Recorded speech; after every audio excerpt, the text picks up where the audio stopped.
Why does saving people from sin to get them to heaven, what does that have to do with addressing the big problems our earth and humanity face?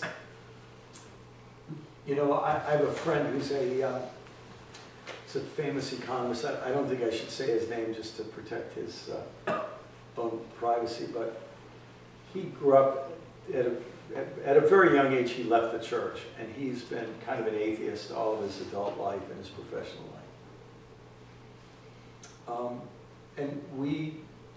I wrote a book about global crises, and he's one of the best people on economic crisis and ecological crisis. And I became an admirer of his books. We had the chance to speak together. We became friends. And he has a bunch of other friends, too, that he's been getting into spiritual conversations with. So he emailed me a couple months ago and said, I just wrote this article. I want you to read it. And tell me what you think. It reflects the changes that I'm going through right now. So here's what he basically posited. He said that the ancient worldview was a view that he called of a distant patriarch, meaning God, who's up in heaven, controlling the world, and he has such a bad temper that you constantly have to be afraid of him. And him is the right word because it's always a big guy, right? And that distant patriarch image is a little bit like what that question raises. You have to be so worried about whether you're going to go to hell or not that you don't really have much time to worry about anything on this earth.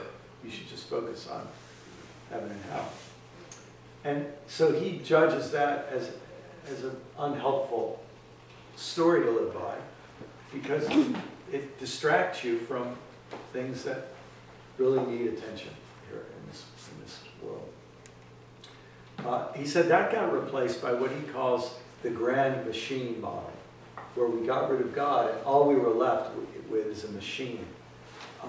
You know, a universe that runs by Newtonian physics or Einstein's physics or Darwin's natural selection or whatever system, but it just runs and there's no inherent meaning to it, and it's ultimately just kind of a win-lose game. He says that doesn't give you the motivation to really work for a higher purpose and really address the problems that we face in the world. So he's looking for a third alternative. And I think that's been a big part of my search. I think it's a big part of a lot of our search in the Christian faith too. Is there a way to think about God that's not the distant patriarch who's a threat, but rather to see God, to see the image of God as Father as one of many, many images by which we understand and relate to God. But it's not the one, and it's not a Father who can't wait to get out a stick and beat the tar out of you. It's a very different image of God, even as Father. So, so I would say that question, you know, points out a real problem in sort of medieval Christianity that both Catholics and Protestants have largely followed.